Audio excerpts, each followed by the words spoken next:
The gun was pressed against her temple before she even realized the man holding it was not the one she feared. Evangeline Cross had been running for 3 days.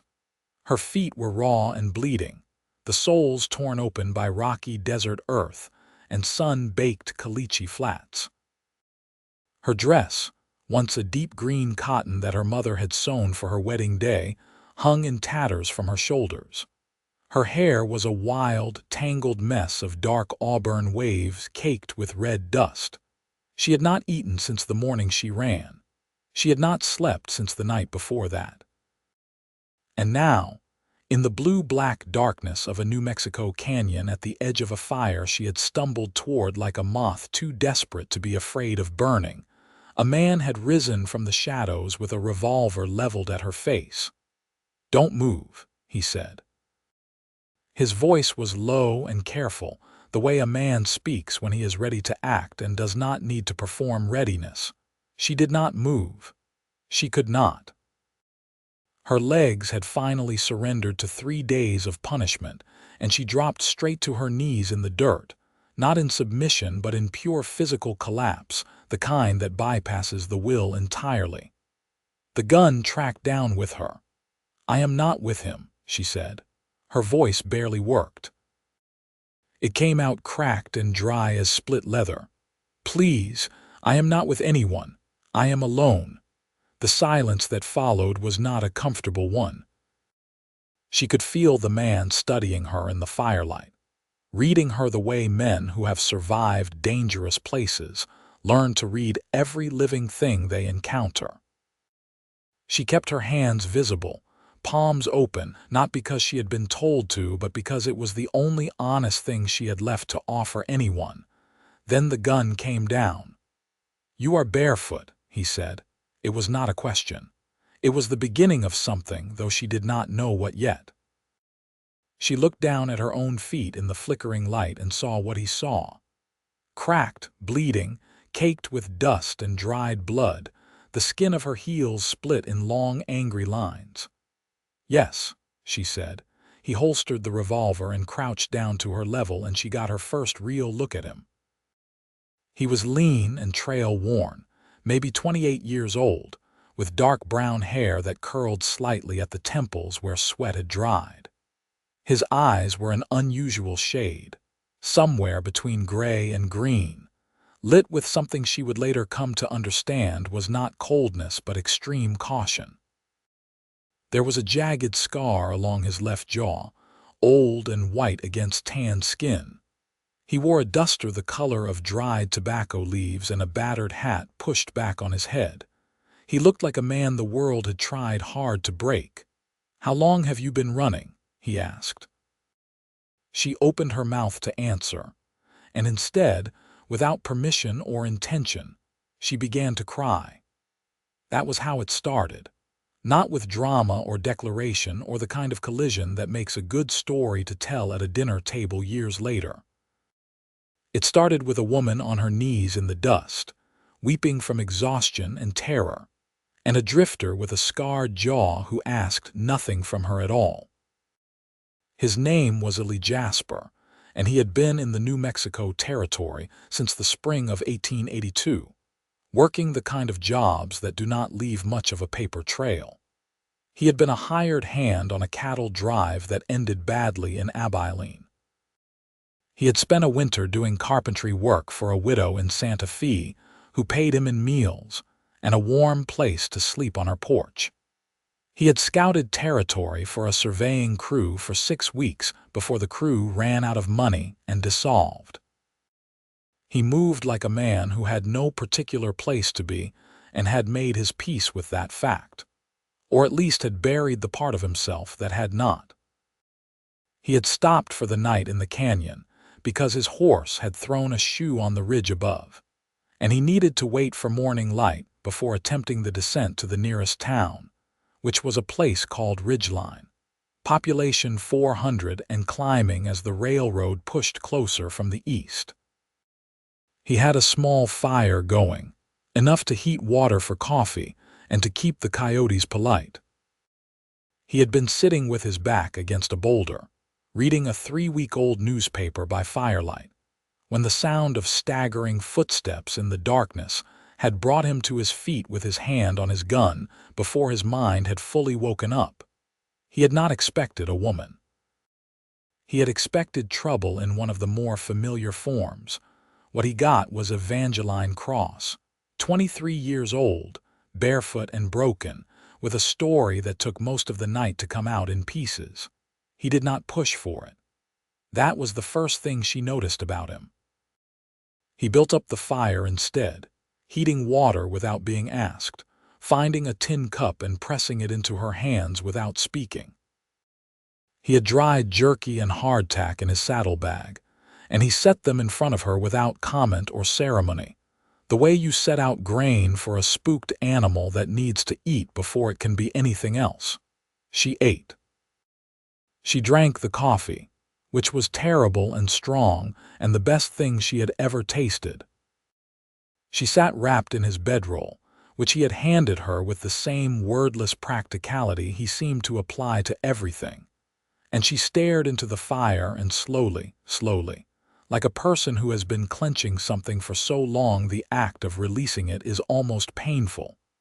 She began to talk. Her name had been Evangeline Calloway before the courthouse in Lincoln County had made it Evangeline Cross, and she had been married exactly 11 months before the night she ran. She had married Harlan Cross on a September morning in 1881, in the small Presbyterian church in the town of Morrow Flats, surrounded by people who knew her family and thought the match was sound.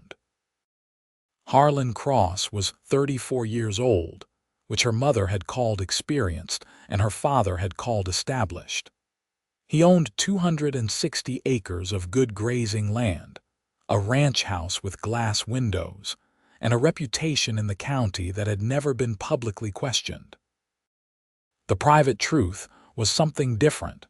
She had known within the first month that she had made a mistake. Not because of one terrible thing, not because of some dramatic revelation, but because of the slow accumulation of smaller things, the way he spoke to her, the way he watched her when she spoke to others, the rules that were never stated but were understood perfectly because the consequences of breaking them were communicated in ways that left no marks that a doctor would note with concern. She had tried to explain it once, in a letter to her older sister in Santa Fe, and she had torn the letter up because reading it back, she thought she sounded foolish. She had tried once more in a conversation with the wife of their nearest neighbor, a woman named Della Prout, and she had seen the careful blankness that moved across Della's face and understood that there was no help coming from that direction. She had stayed because she did not know where to go. She had stayed because leaving a husband was a thing that happened in whispers and shame, and the woman always lost something she could never get back. She had stayed because Harlan had once, very quietly and without any particular emphasis, told her that if she ever left he would find her and bring her back, and she had believed him with the particular deep certainty that comes not from a threat, but from a demonstration. The demonstration had involved her horse, her only means of independent movement, and a decision he had made about it while she was visiting a neighbor, and when she had come home to find the horse gone and asked him about it. His expression had told her everything she needed to know about what his mind was capable of, when he felt that something belonging to him required correction. She had waited after that. She had waited and watched and planned with the patience of someone who understood that the only chance she would get would be a small one, and she could not waste it. The chance came on a Tuesday in April 1882, when Harlan rode to Lincoln for a meeting that would keep him away for 2 nights. She took what she could carry, which was almost nothing, a small amount of money from a tin she had been hiding coins in for 4 months, a shawl, and the clothes on her back. She left before the dust of his departure had settled. She had made it 11 miles before the money was gone, and the borrowed horse she had taken from a man in town, paying him the last of her coins, went lame. She had walked from there. She had walked for 3 days, through the desert, sleeping under rock overhangs when she could find them, rationing the single biscuit she had thought to take from the kitchen, moving always west because west felt less like Harlan's territory, less like his reach. How far back is Morrow Flats? Eli asked. She had reached the part of the story she could tell him, and she had told it, and now she was sitting quietly, watching the fire. 40 miles, maybe 45, she said. He was quiet for a moment. Is he the kind of man who will look for you? She met his eyes. Yes, she said. He is exactly that kind of man. He nodded once and said nothing more about it that night.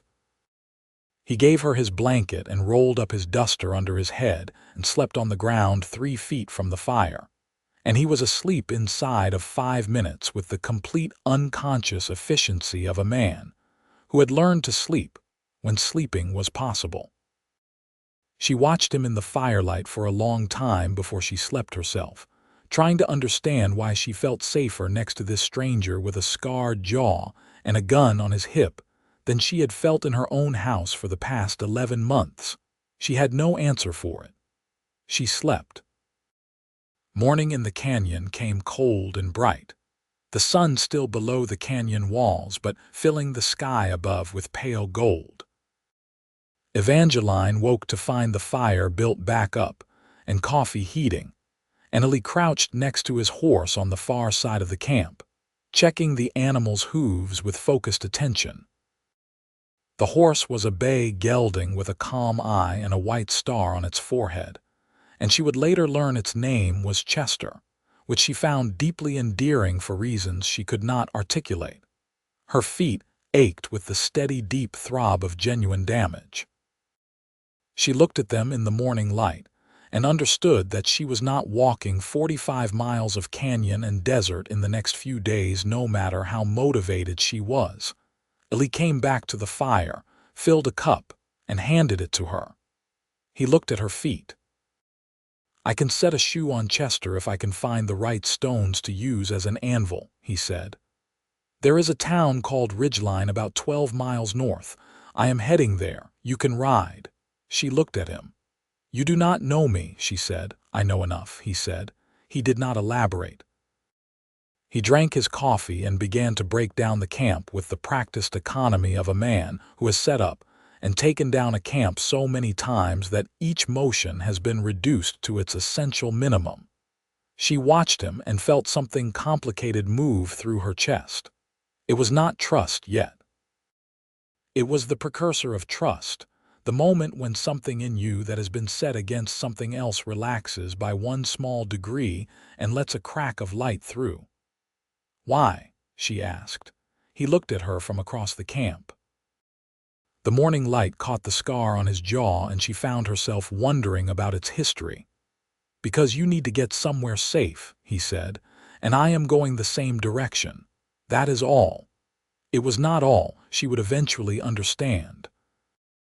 But it was what he had to offer that morning, and it was enough. The canyon trail to Ridgeline took 4 hours with a newly shod horse picking carefully over rocky ground. Evangeline rode, and Eli walked the horse on a lead rope, because the trail was narrow in places, and he did not entirely trust the shoe he had improvised. He did not seem to mind the walking. He moved with a steady, ground-eating stride and occasionally pointed out things along the way.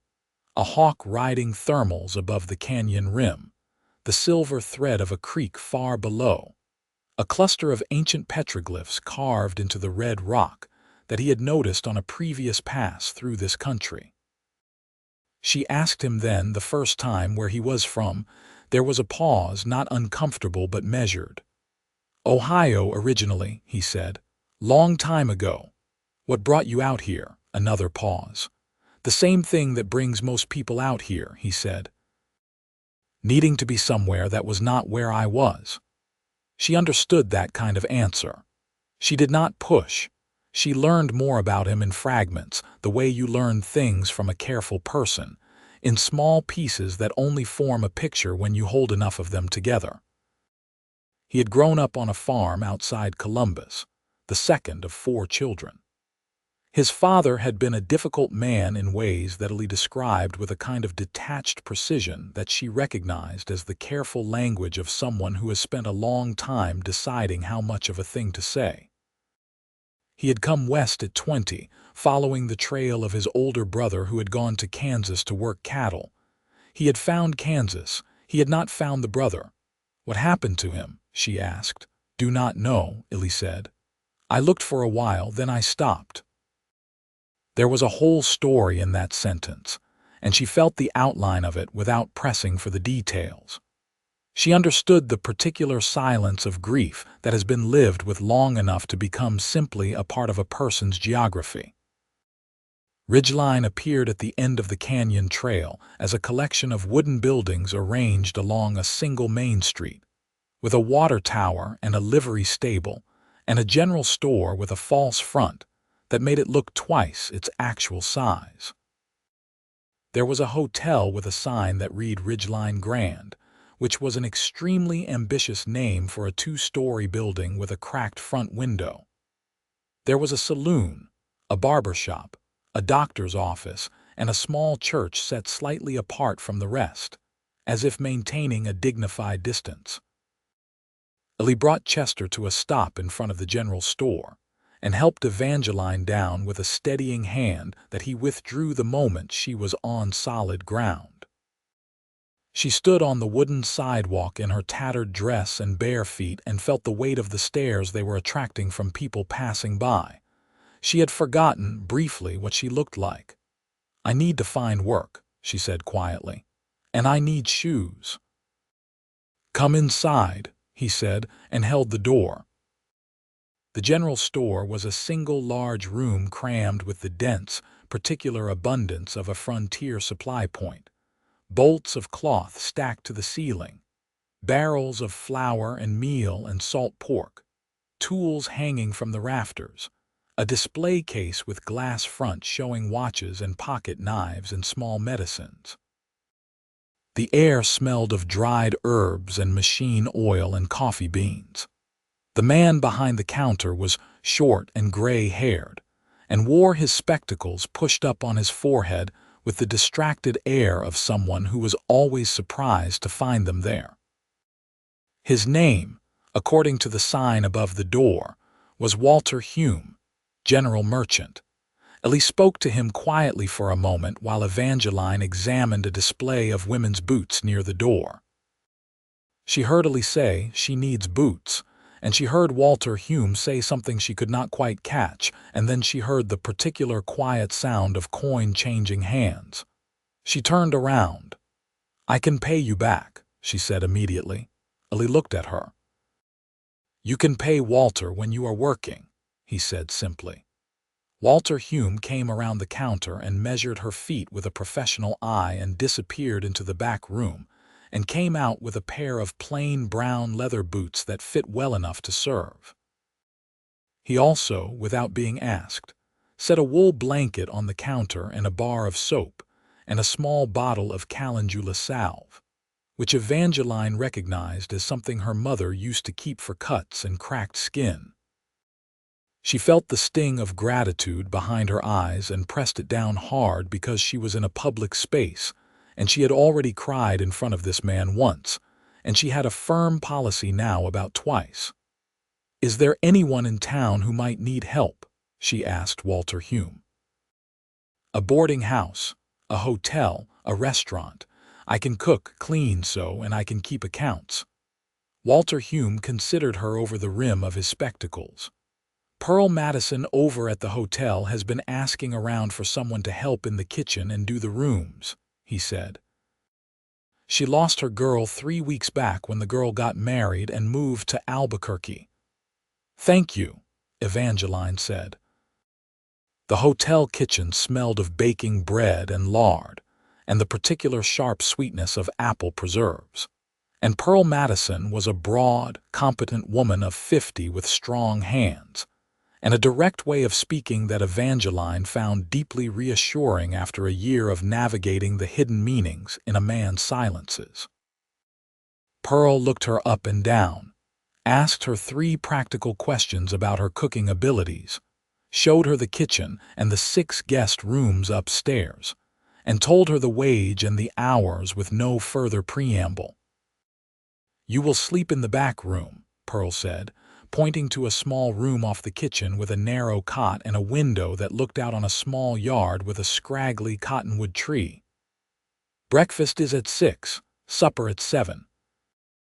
I do not allow gambling or drinking on the premises, which means the guests do it quietly and I do not ask. Any questions?" "No," Evangeline said. "Thank you, Mrs. Madison." "Pearl," the woman said and turned back to her bread. Eli was waiting on the sidewalk outside when Evangeline came out. He was leaning against a post with his hat pushed back, watching the street. Chester was tied at the rail, wearing a proper shoe now, fully equipped. His saddlebags were full. He was ready to move on. She had known this was coming. She had known it since the canyon. He was a drifter, and she was a stop along the way, and she should be grateful, which she was, enormously and specifically grateful in ways she would think about for a long time after. She had a job and a bed and shoes on her feet, and she was 45 miles from Evangeline Cross, and she was alive. That was everything. "I found a job," she said. "At the hotel," he nodded. "Good," he said. There was a pause. The street moved around them, a wagon passing, a dog trotting purposefully toward something interesting, 2 men in front of the barber shop having an argument about cattle prices. "I do not know how to thank you," she said. He looked at her, and she noticed again that quality in his eyes, the watchfulness that was not coldness. She thought it was something like loneliness wearing the clothes of self-sufficiency. "You do not need to," he said. She put out her hand because it seemed like the right gesture and she could not think of another. He looked at it for a moment and then shook it, his grip firm and brief. "Take care of yourself, Evangeline Cross," he said. He untied Chester and swung up into the saddle with the ease of someone who has done it 10,000 times. She stood on the sidewalk and watched him turn the horse toward the south end of town. "Where are you going?" she called. He looked back over his shoulder. "I am not entirely sure," he said. There was something in the way he said it that did not sound like freedom. Then he rode. She stood there until he was out of sight, and then she turned and went back inside and began the work of building a life from what she had left.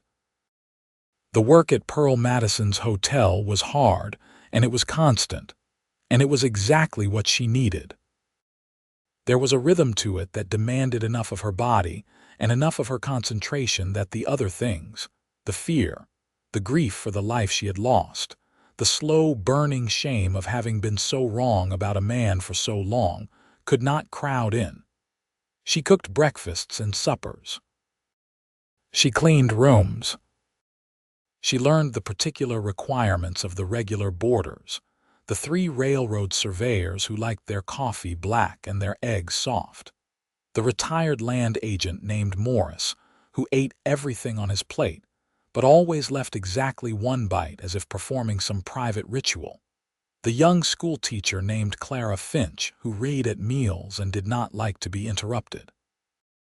Pearl taught her things too, without making it feel like instruction: how to keep books for a small business, how to evaluate a supplier's invoice for honest pricing, how to handle the occasional difficult guest with the particular combination of warmth and absolute immovability that Pearl called the iron hand in the velvet glove, which Evangeline found both useful and slightly terrifying as a philosophy. She made friends, carefully and slowly, the way a person does when they have learned that trust is a currency that can be counterfeited. Clara Finch was the first, a small, bright-eyed woman of 25 who had come from Missouri to teach at the Ridgeline Schoolhouse and had opinions about almost everything and the pleasant habit of holding them provisionally. ready to update them when presented with better information. Clara asked Evangeline direct questions in the way of a naturally curious person who had not yet learned to be subtle about it. And after the first few times when Evangeline deflected or gave incomplete answers, Clara simply waited with visible patience until the real answers came. They came, in the end, over a series of late evenings in the hotel kitchen after the washing up was done, when Pearl had gone to bed and the town had quieted, and there was only the lamp on the table and 2 cups of chamomile tea between them. Evangeline told Clara about Harlan Cross in pieces, the same way she had told Eli in the canyon, though with Clara she eventually told the parts she had left out for Eli, the specific texture of the fear, the way it had shaped her behavior over 11 months until she could barely recognize herself. The moment she had understood that waiting for the perfect opportunity to leave was just another way of never leaving. Clara listened without offering explanations for Harlan's behavior or suggestions that Evangeline might have handled things differently. And Evangeline valued that more than she could say.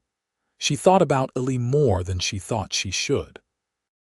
She thought about the way he had moved through that first night without a single moment of self-conscious heroism or performance, just the steady provision of what was needed: fire and food and coffee, and a gun between her and whatever might come from the dark.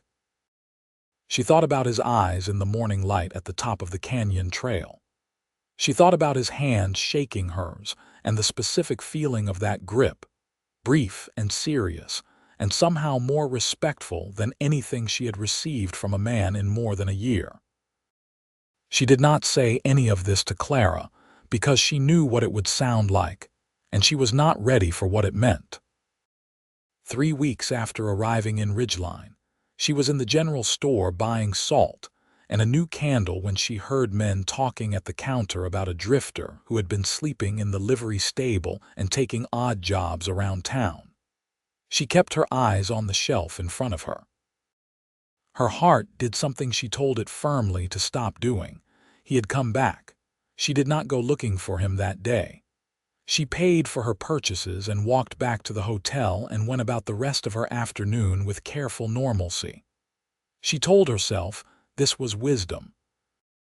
The following morning, she was carrying water from the well in the hotel yard when Chester nosed over the back fence, and she looked up, and Eli Jasper was leaning on the fence post watching her with an expression that was trying extremely hard to be neutral and not quite achieving it. "Hello," he said. "Hello," she said. There was a pause that lasted approximately forever. "I came back through," he said. "The road south is slower than I thought." She looked at Chester, who was regarding her with the calm judgment of a horse who has watched a great deal of human behavior and formed private conclusions. "Is that right?" she said. "There is some work here," Eli said, "at the livery.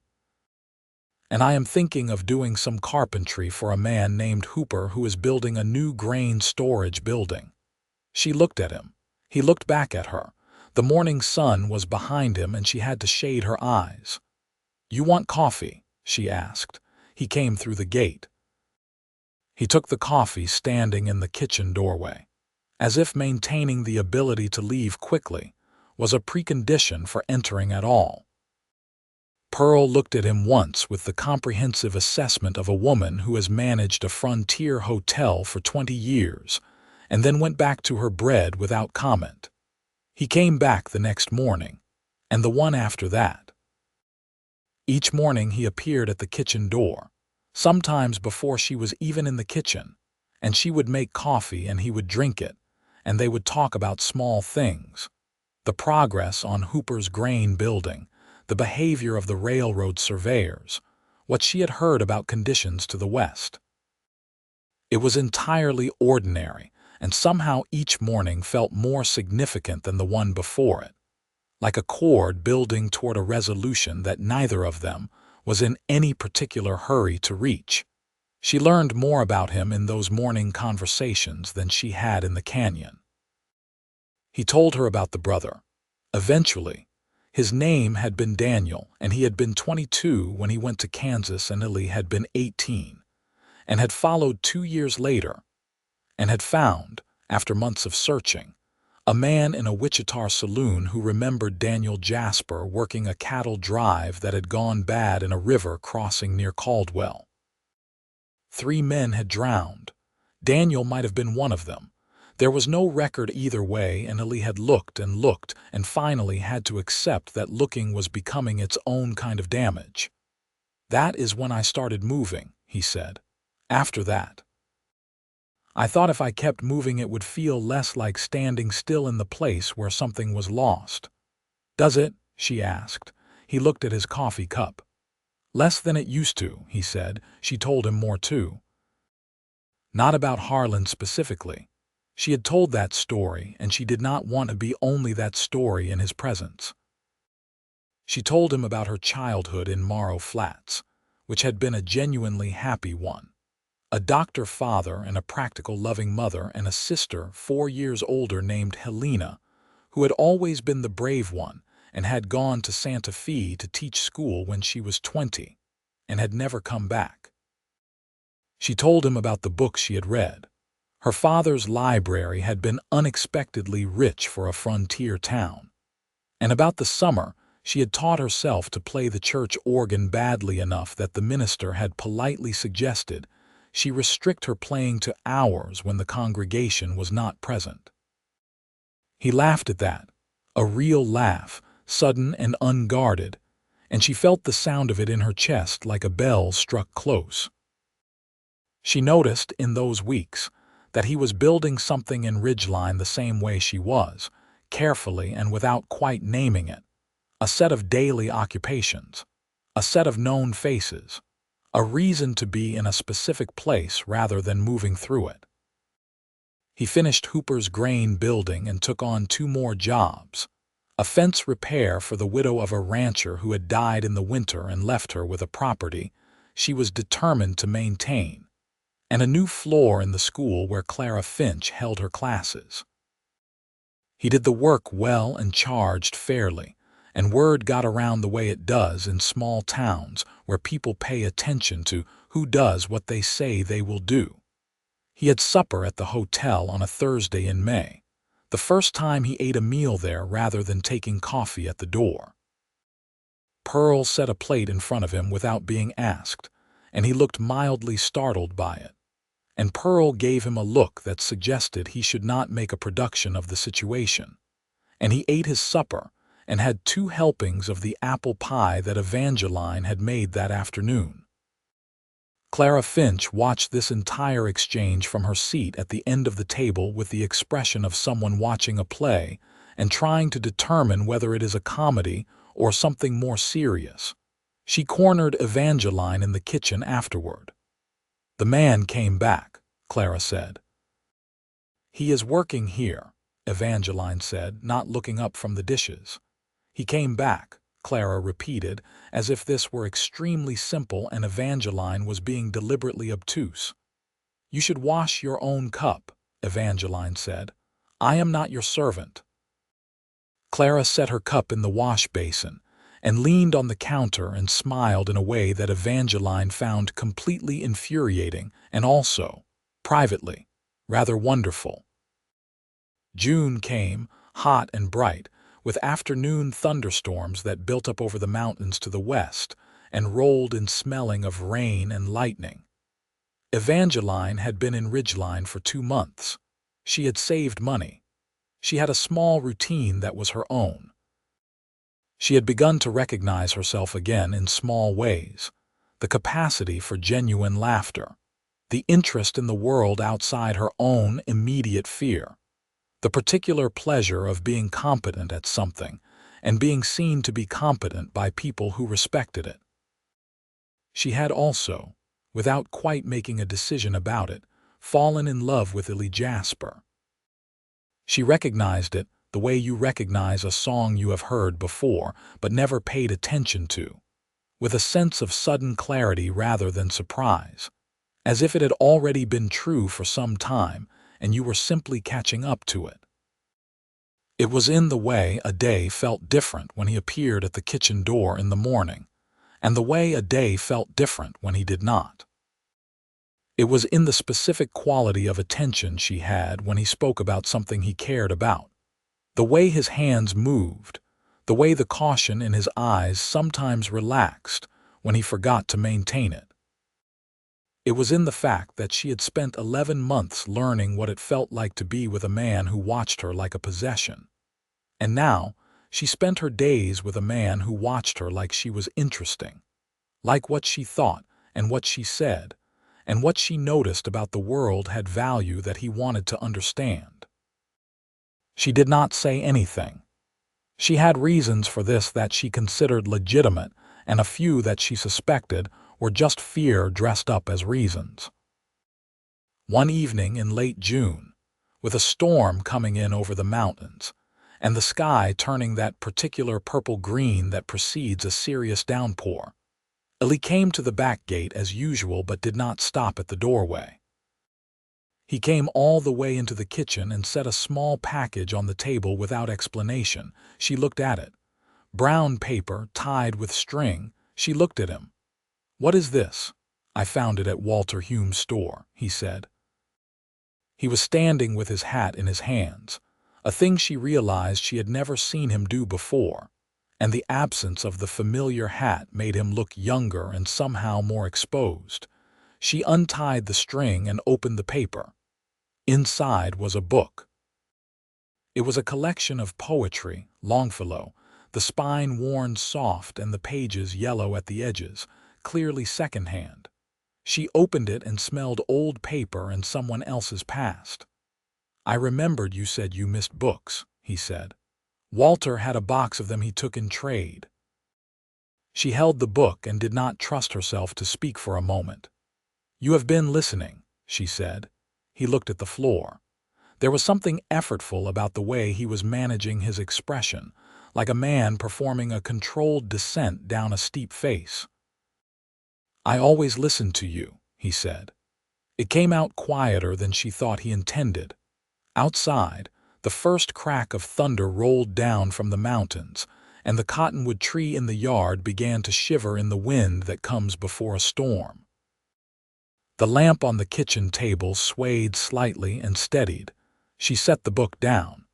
She crossed the kitchen to him. He went very still in the way of someone who is not sure what is happening and does not want to make a wrong move. She was close enough to see the particular way the lamplight caught the scar on his jaw. "I have been wanting to ask you something," she said, "and I want you to answer honestly." "I will," he said. "Did you come back because of the work?" A pause. "A real one.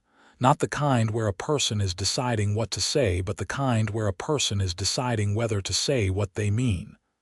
"No," he said. "I came back because I could not think of a good reason to keep going." The rain came, sudden and heavy, drumming on the roof and flooding the yard in minutes.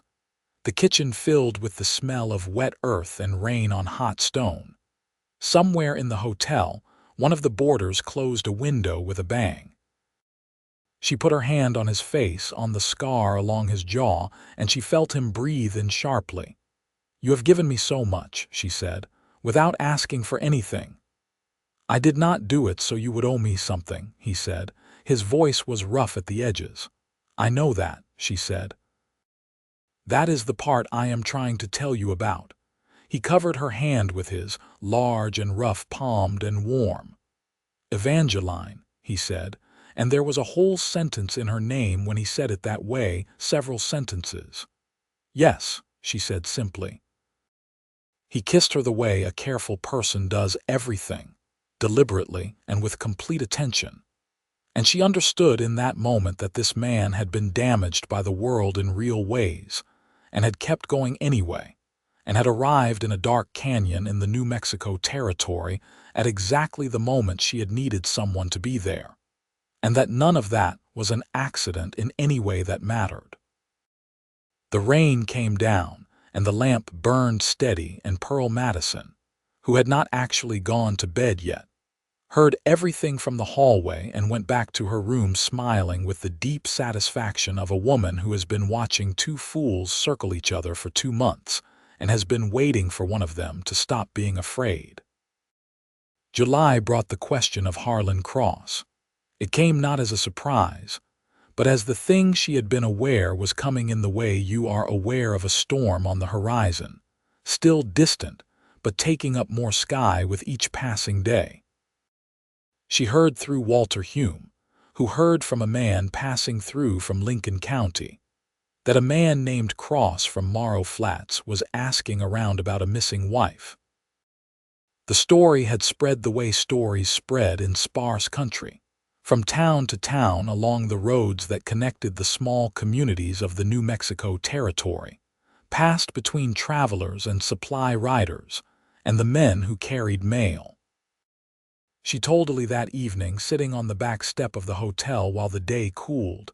He listened without interrupting. "What do you want to do?" he asked. She appreciated the question. It was so precisely the right question. "I do not want to run again," she said. "I am done running." He looked at her.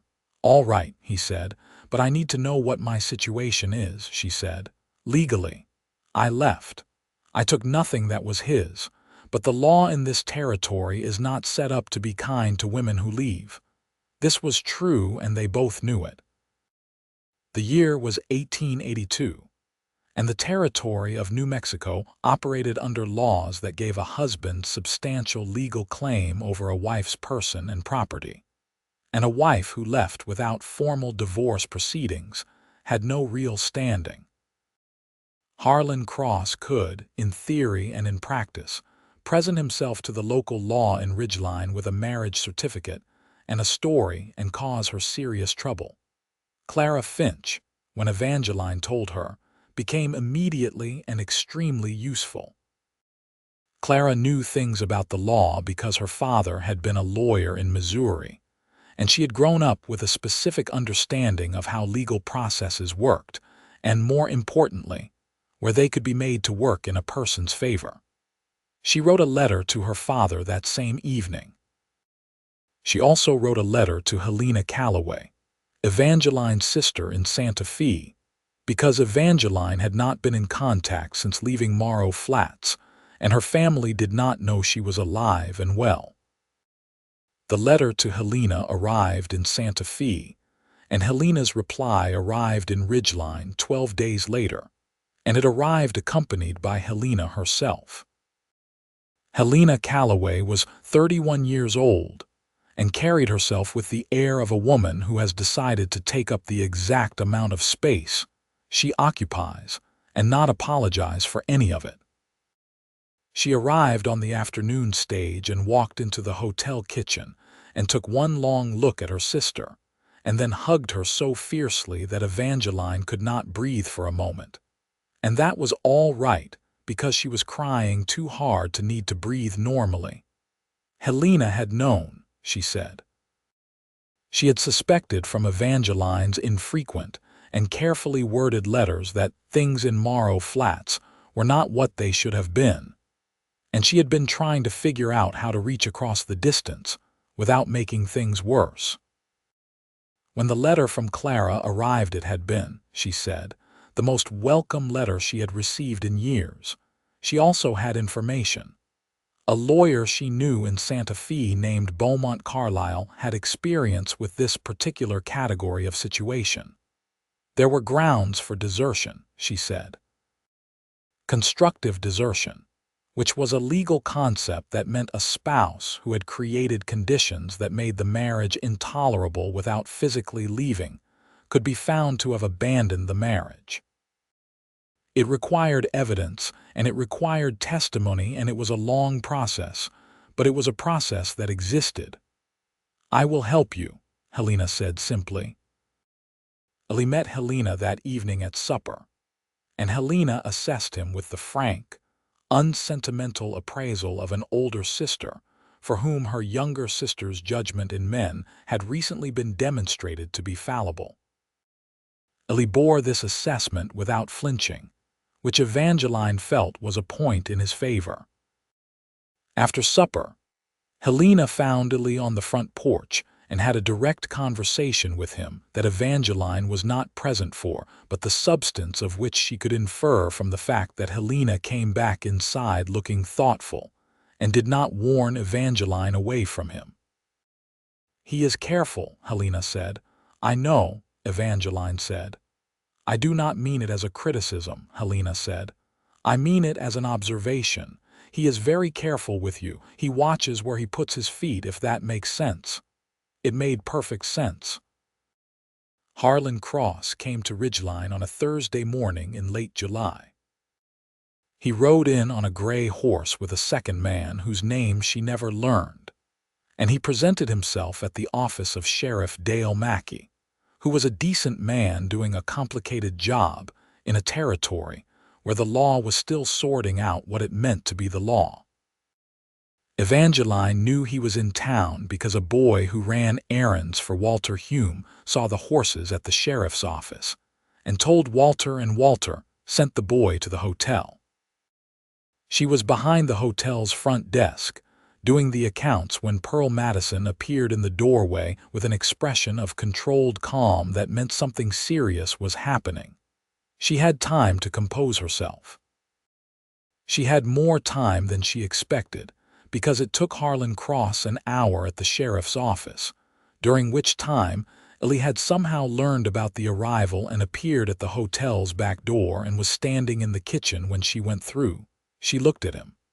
He looked at her.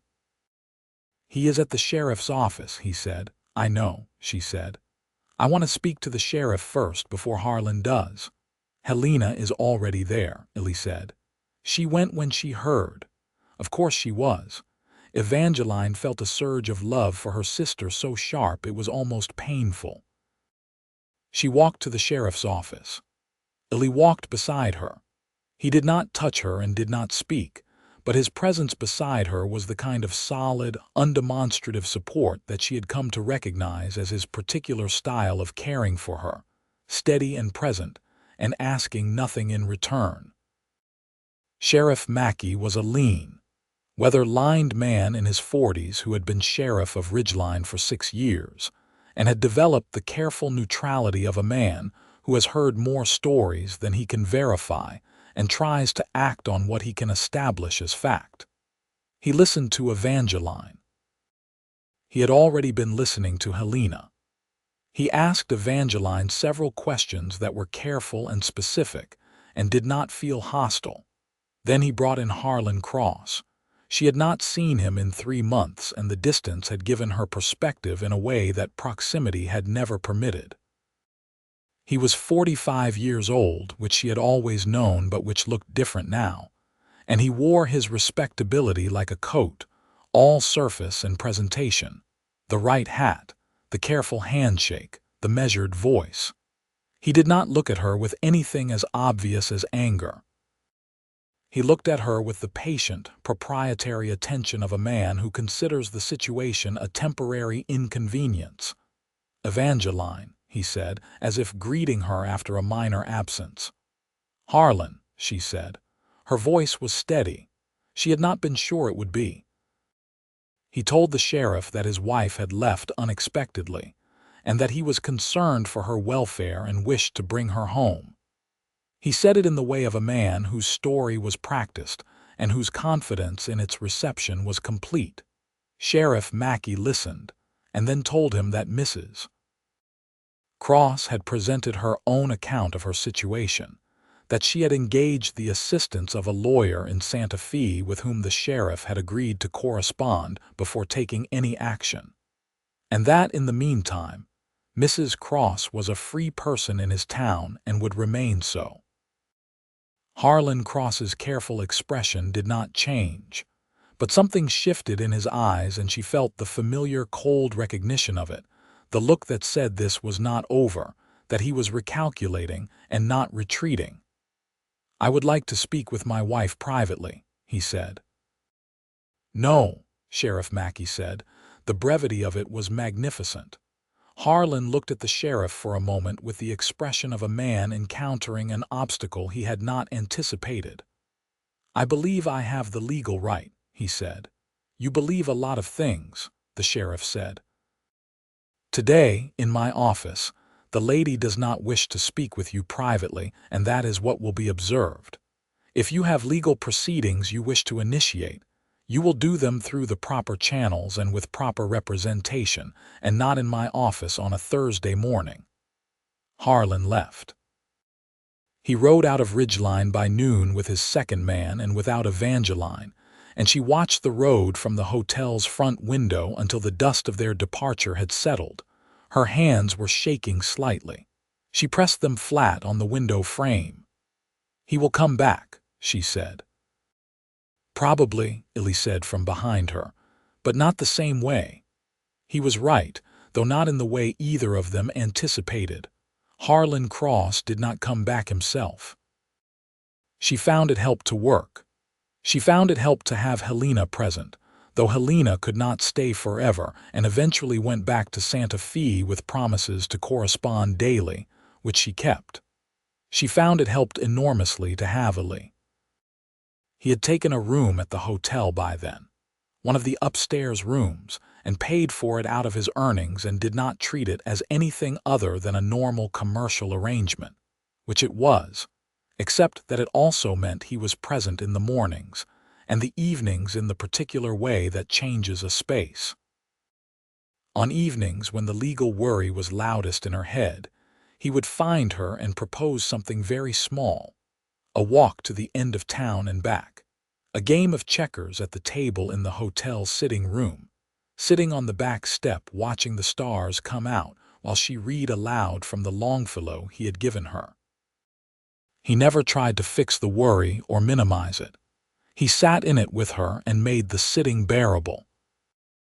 She told him once, late on a September evening with the stars sharp and close in the way they get when the air is clear after rain, that she could not understand how he had become so essential to her, when she had been so certain, that spring, that she was done trusting anyone. He was quiet for a moment. The cottonwood tree had gone golden and the nights were beginning to have a bite to them that promised the winter to come. "I think you trusted yourself to know the difference," he said, "between someone worth trusting and someone who was not." She looked at him. "What if I had been wrong again?" "Then you would have been wrong again," he said, "but you were not." She leaned her head against his shoulder and he put his arm around her, and they sat together in the cooling evening. And she thought that this specific and unremarkable moment, was the furthest possible distance from the kitchen floor in Morrow Flats, where she had spent a night in October deciding whether she had enough courage to leave. And the distance felt like something she had earned. October brought a development in the legal matter that Beaumont Carlyle described in a letter to Evangeline as encouraging, and Helena described in her own letter as a genuine breakthrough. Harlan Cross's lawyer had made a procedural error in the filing of the initial complaint that rendered the primary petition technically void and required refiling. And the refiling could not occur before a scheduled court date that was now 4 months away. More significantly, Carlyle had gathered statements from 3 people in Morrow Flats who were willing to testify on record about specific incidents and patterns of behavior that formed the basis of the constructive desertion argument. One of the 3 was Della Prout, the neighbor, whose careful blankness had once told Evangeline there was no help coming. Something had changed in Della Prout, or perhaps, Evangeline thought, something had given her the specific courage that changes had been waiting for. She wrote to Della and thanked her. Della wrote back, a letter of 3 pages that was brave and honest in ways that cost something to write, and Evangeline read it twice and put it in the tin box under her cot, where she kept the things that mattered. November. The days were cold now, with frost on the hotel yard in the mornings and snow visible on the high peaks to the north. Ridgeline settled into its winter patterns, the pace slower, the gathering of people around heat sources a daily ritual, The long evenings in the hotel sitting room with the stove going and the sound of wind outside doing the particular work that long evenings do in allowing people to know each other better. Eli and Evangeline spent those evenings in the way of two people who have stopped performing ease and have arrived at the thing itself. They talked about everything, about what she wanted for her life after the legal matters were resolved, about whether he had any attachment to the idea of staying in one place for more than a season, about what it meant to build something when you had both had reason to distrust the permanence of things. He told her about a house he remembered from his childhood in Ohio. Nothing grand, just a farmhouse with a porch that faced west, and the way the evenings had looked from that porch in summer, and how that image had followed him across 1,500 miles of continent without ever quite explaining itself, until recently. She knew what he was saying without him saying it exactly. She had been waiting for him to say it directly and understanding why he had not yet, which was not reluctance, but the same carefulness that governed everything he did where she was concerned.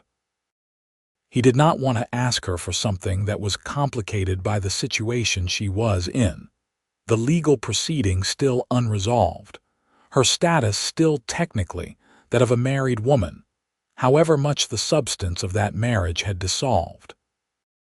He was waiting for the ground to be clear before he put his weight on it. She loved that about him.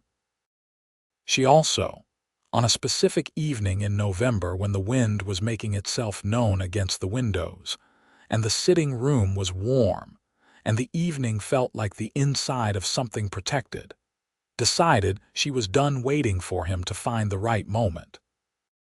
"I am going to tell you something," she said.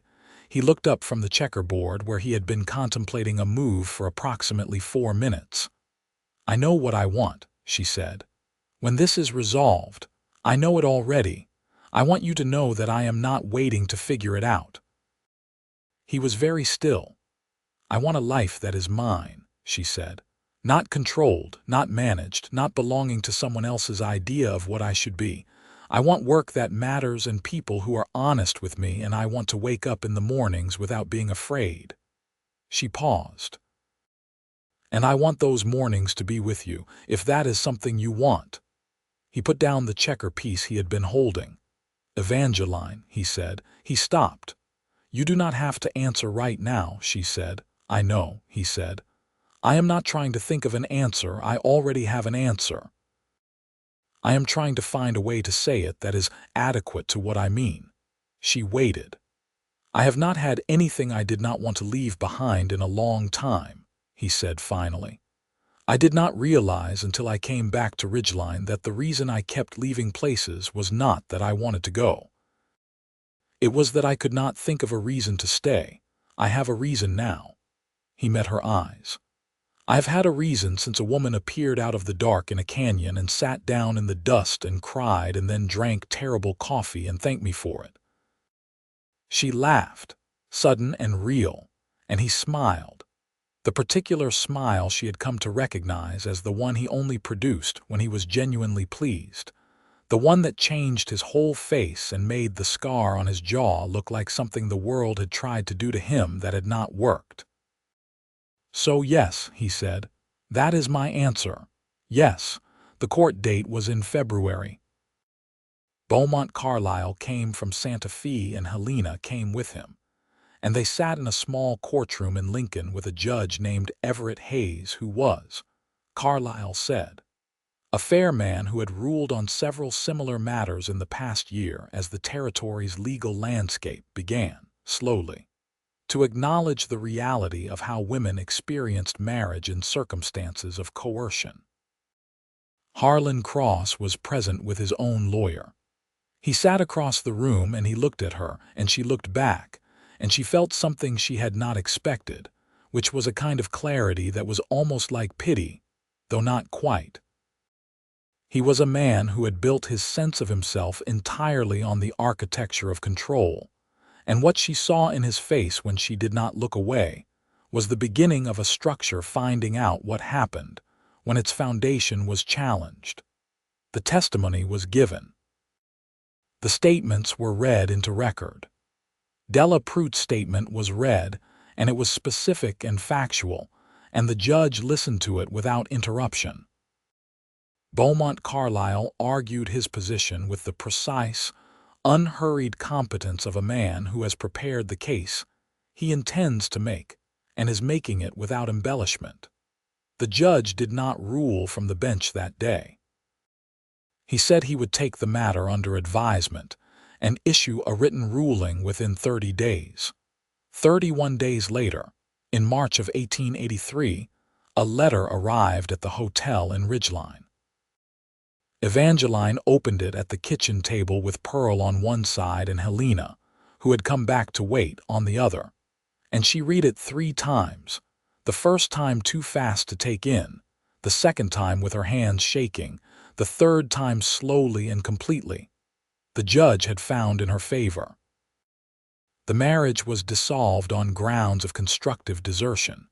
She was, as of the date of the ruling, legally Evangeline Calloway again. She put the letter down on the table. She looked at the wall. Pearl put a hand on her shoulder. Helena made a sound that was partly a laugh and partly something that was not.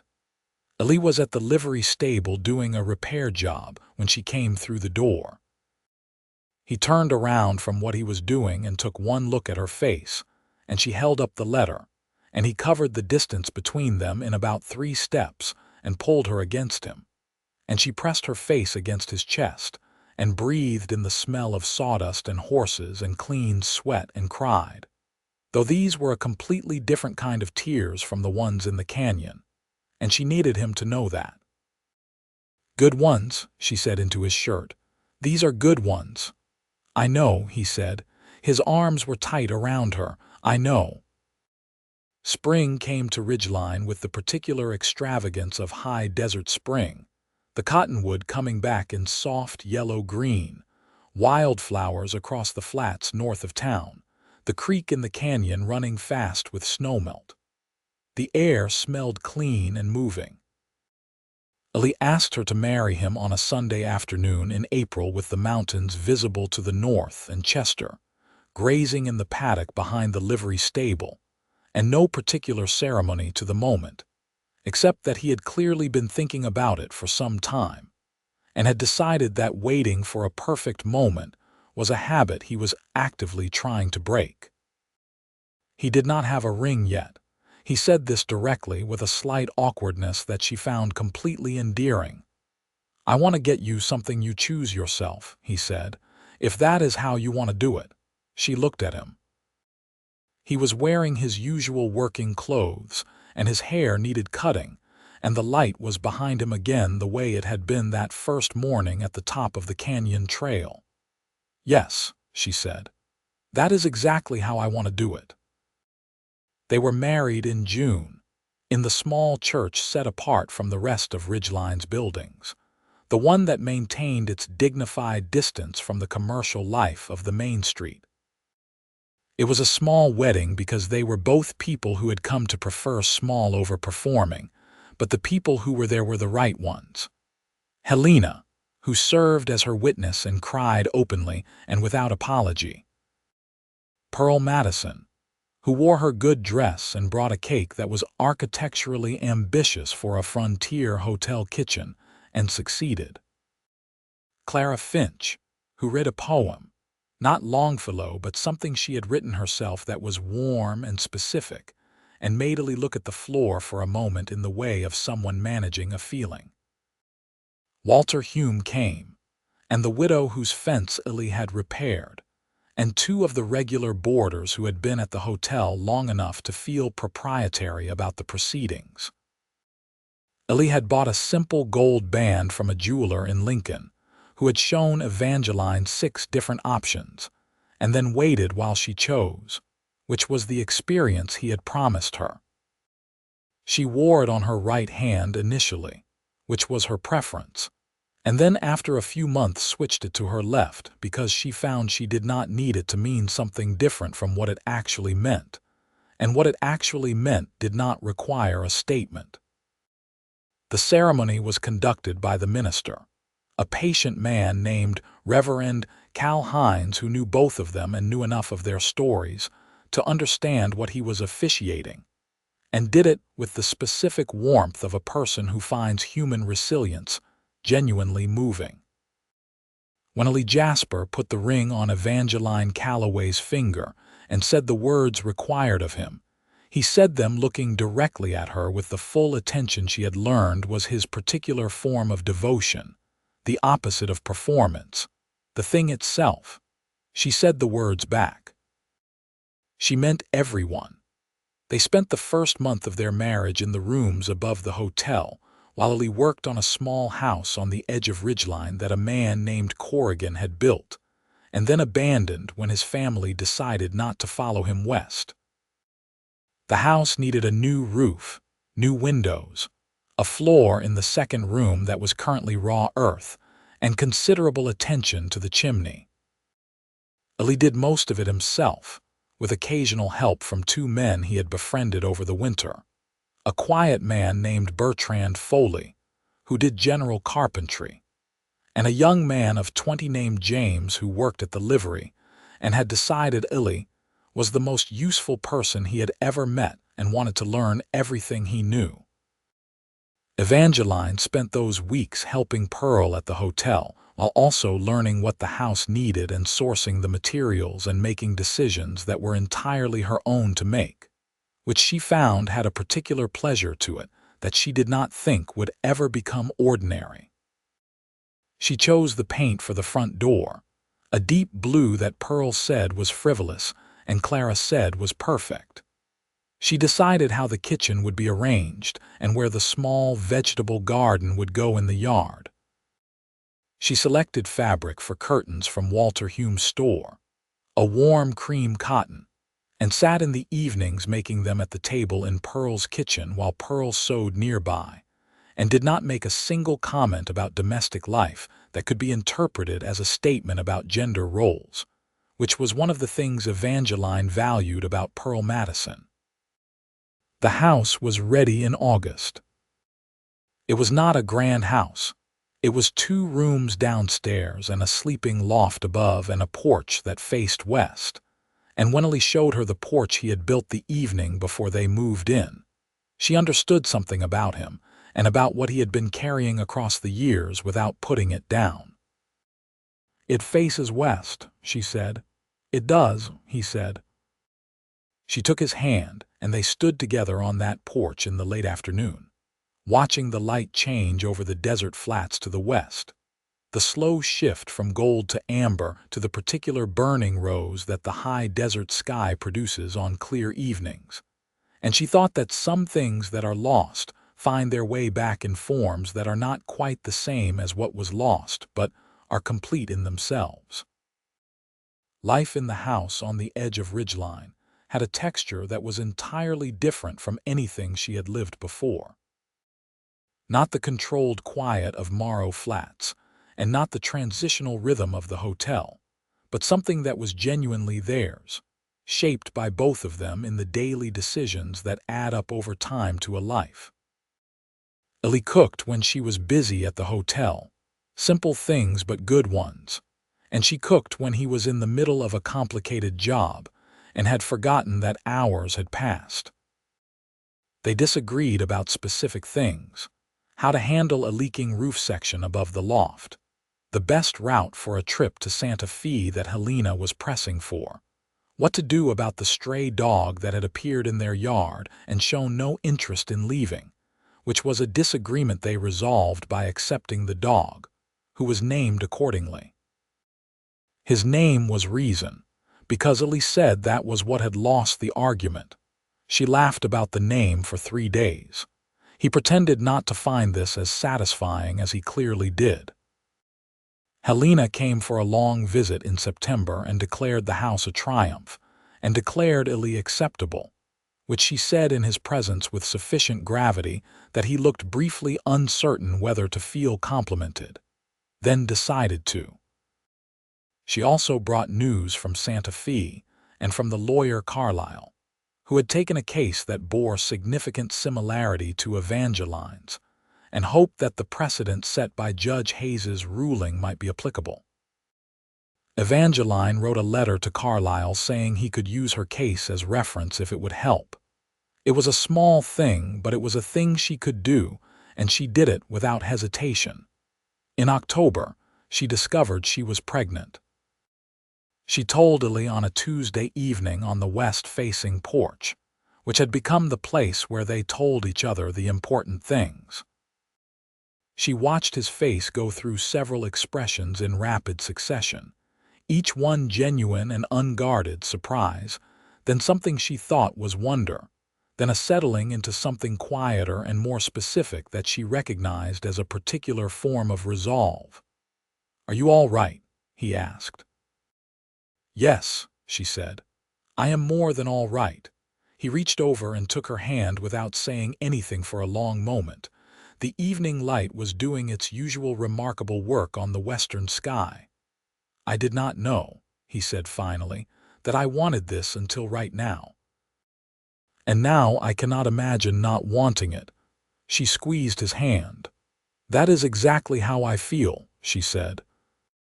They told Pearl first, who promptly made coffee and then changed her mind and made something stronger from a bottle she kept in the kitchen cupboard and called it a celebration, which Pearl's version of a celebration was exactly right. They told Clara, who hugged Evangeline for a long time and said she was going to be a terrible influence on the child in the absolute best way possible. They wrote to Helena, whose reply was so enthusiastic it crossed the line into illegible in several places. The winter of 1883 passed with Evangeline working at the hotel in a reduced capacity that Pearl had suggested, and Eli had seconded, and she had initially resisted, and then accepted when the second month made the argument for reduced capacity somewhat more forcefully than she could counter. She spent time in the house making the things a child would need: a small cot that Eli built and she padded, blankets in soft wool, small garments from cloth Helena sent from Santa Fe. She read in the evenings. She had accumulated a small collection of books from Walter Hume's occasional stock, and from a woman on the far side of town who was selling her library when she moved back east to her family. She read aloud sometimes, to Eli in the evenings, and also, privately and with a slight sense of theater, to the increasingly obvious presence of their child who seemed, based on available evidence, to prefer Longfellow to almanacs. The baby came on a February morning in 1884, with Pearl as midwife and Clara keeping Eli occupied in the kitchen with coffee, and a conversation about educational philosophy that Clara later said she had invented spontaneously, and had surprised herself with its coherence. The labor was long, and Evangeline was honest with herself about its difficulty without catastrophizing it, which was a skill she had been developing for some time and which served her well. The baby was a boy. He crossed the room and sat beside her and looked at the baby and looked at her, and then, in the particular quiet of a morning that had become the most important morning of a life that had already had more important mornings than most, he said, "He has your forehead. He has your jaw," she said. "We will keep him anyway," he said. She laughed, the real laugh, the one she had first heard from him in the hotel kitchen when she told him about the organ, and he smiled the smile that changed his whole face, and between them, the baby made a small, dignified sound of complete indifference to this exchange and went back to sleep. They named him Daniel Calloway Jasper. Eli said nothing when she suggested Daniel, and she did not explain the suggestion, and he did not ask her to. He took the name and held it quietly in the way of a man who has been given something that is not a debt but a gift, and she understood from this that she had chosen well. Daniel Jasper was a calm, observant baby who grew into a calm, observant child with his father's eyes, and his mother's habit of asking questions about everything with the specific intensity of someone who actually wants the answers. He took his first steps in the kitchen of the house on the edge of ridgeline, while Evangeline was rolling pastry, and was so unimpressed by his own achievement that he sat back down and appeared to think about something before trying again. Clara Finch taught him his letters at the Ridgeline School when the time came and was extravagantly fond of him, which Daniel accepted with the equanimity of a child who is securely loved at home and therefore finds additional affection from other sources agreeable rather than essential. Reason the dog was deeply devoted to Daniel from the beginning, which settled the question of whether the dog had been a good idea in a way that Eli declined to acknowledge verbally, but demonstrated by never in the years following, suggesting the dog should be elsewhere. Life in Ridgeline moved in the way of frontier life in those years, with the arrival of the railroad to the town to the east in 1884 bringing changes that rippled through the smaller communities around it. New people came. Some old ones left. The territory was moving towards something. There was talk of statehood in the way there had been talk of statehood for years, a persistent horizon that kept receding but never entirely disappeared. Eli's reputation as a carpenter and builder had grown in the years since his arrival. He had built 3 houses in Ridgeline now, not including the one they lived in, and had been asked to bid on a larger project, a new schoolhouse that the growing town needed because Clara Finch's current building held 40 students where Clara said there was structural room for 30 and functional room for 22. He had also, in the way that skilled people acquire teaching relationships without particularly planning to, taken on young James from the livery as a proper apprentice, which James approached with an energy that occasionally had to be redirected from ambition toward precision. Evangeline had taken a formal role at the hotel, not as kitchen help, but as Pearl's bookkeeper and business manager, a position Pearl had proposed after watching Evangeline reorganize the hotel's accounting system over the course of 3 months as a side project, and then present the result to Pearl with the air of someone who has done a favor and expects nothing for it. Pearl had responded by creating a position with a real wage and a formal agreement, which Evangeline had negotiated with a specificity that made Pearl laugh, and then say she was hiring herself someone more capable than she had intended. She also kept her own books, their household accounts, their savings, the small investment she had made in Walter Hume's store when he needed capital to expand his inventory in anticipation of the railroad's arrival. She had not expected to have a head for business. She had not been encouraged toward it. She found that having a head for something and having been told you have a head for something are almost entirely unrelated propositions. Their second child arrived in the spring of 1886, a girl this time, who came into the world with a voice considerably more decided than her brother's, and made her preferences known on a variety of subjects from the earliest possible age. They named her Helena Pearl Jasper, and Pearl Madison received news of her middle name by reading it in the letter of announcement, and then sitting down in her kitchen and being unusually quiet for several minutes before going about her business with a particular briskness that those who knew her recognized as the form her emotion took in public. Helena the person, upon learning she shared a name with this new arrival, wrote a letter to Ridgeline that was 8 pages long, most of which was addressed directly to a child of 3 weeks old who could not yet read. The years that followed were full in the way that lives are full when they are being genuinely lived.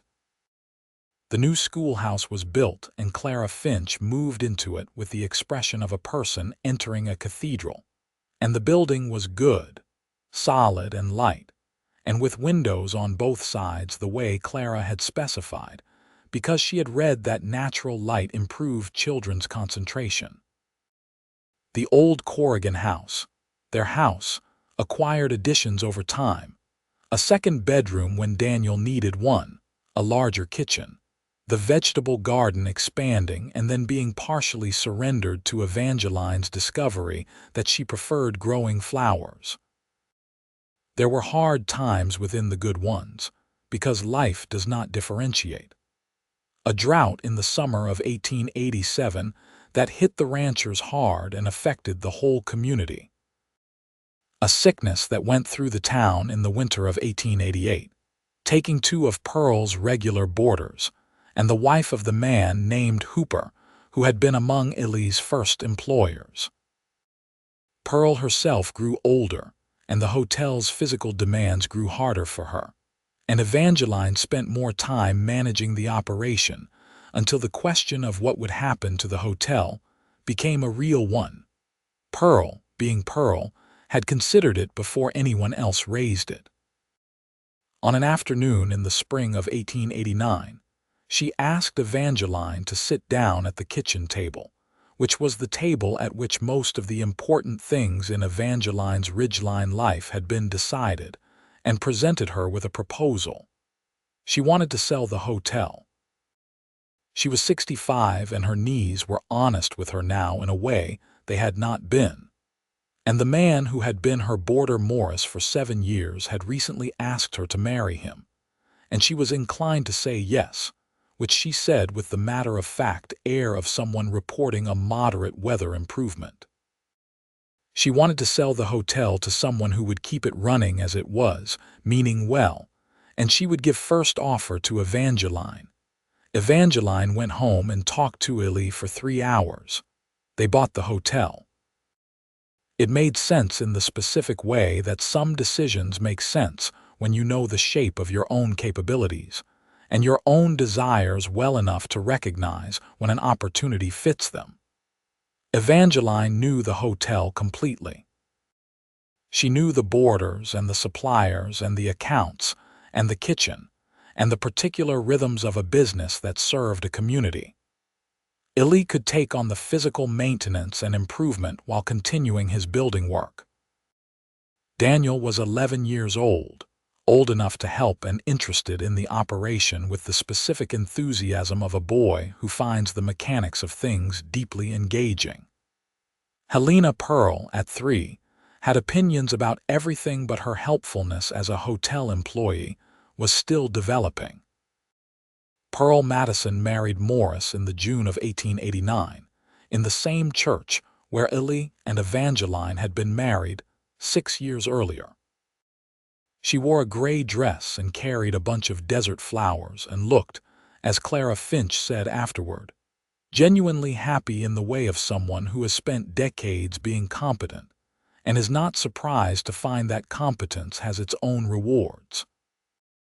They moved to a small house at the north end of town that Morris had prepared with, it turned out, considerable care. Pearl came to the hotel every morning for the first 3 months to check on things, which Evangeline allowed with the understanding that what Pearl actually needed was to be needed in a different way, and she put Pearl in charge of the linen inventory and the preserving pantry, and the advice-giving function that Pearl had always performed anyway, and would have continued performing regardless of official assignment. By the fall of 1889, the hotel ran exactly as it should, which was to say it ran like a place that knew what it was for and did it without unnecessary drama. Ridgeline held a celebration in October of that year, the kind of town celebration that happens when enough good things have accumulated that people feel moved to acknowledge them collectively. The railroad connection to the east was bringing more business.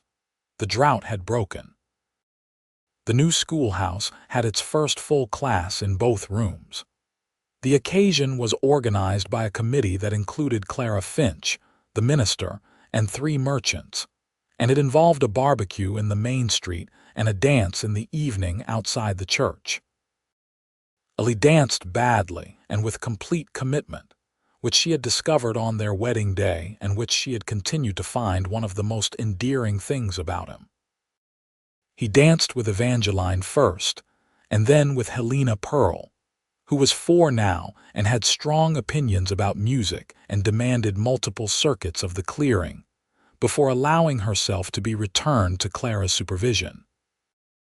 Evangeline danced with Eli and then with Daniel, who was at the age where dancing was deeply embarrassing, but who could be compelled by his mother's specific request, and who performed the task with the focused dignity of a person doing something that requires more effort than it should. The evening was warm for October, and the stars were extravagant overhead, and the music was imperfect in the particular way of frontier music, where the people playing it are doing so because they love it and not because they have been trained, which made it better in the ways that matter. She stood with Eli at the edge of the dancing, watching Daniel attempt to teach Helena Pearl a step she was too small for but was attempting with tremendous conviction. And she thought about the canyon in the dark and the fire and the terrible coffee and the sound of a gun being holstered. She thought about Barefoot and bleeding and 3 days of running and the drop to her knees in the dust. She thought about all the things you have to survive before you arrive at the things worth surviving for. Eli put his arm around her shoulders and she leaned into his side. "What are you thinking about?" he asked. "The canyon," she said. He was quiet for a moment. "Me too, sometimes," he said. "What do you think about when you think about it?"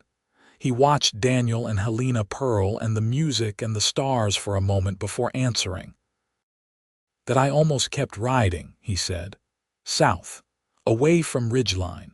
Every time I turned back I told myself it was the work or the road conditions." He paused. "I think I was afraid that if I admitted what I was actually coming back for, I would somehow get it wrong." She turned to look at him. "You did not get it wrong," she said. "No," he said. He looked at her with the full attention that was still, after years, the thing that made her feel most known. "I got it right. I got everything right." She kissed him there at the edge of the dancing, with the music playing and their children visible, and the stars doing everything overhead. And it was not dramatic, and it was not a performance, and it was the best thing she could think of to do with the moment she was in. The territory of New Mexico became the state of New Mexico eventually, though that was still years down the road, and the people of Ridgeline would see more change and more growth, and more of the complicated human business of building a place out of raw land and effort, and the particular stubbornness of people who have decided that this is where they belong. But that evening, in October of 1889, Evangeline Jasper had a husband who had asked nothing of her and given her everything, and 2 children who were dancing badly and happily in the firelight, and a hotel with good accounts, and a kitchen that smelled of wood smoke and fresh bread, and a house with a porch that faced west, and the specific kind of peace that comes not from the absence of difficulty, but from the certainty that you are not facing anything alone. That was, she thought, more than enough. That was, in fact, exactly everything,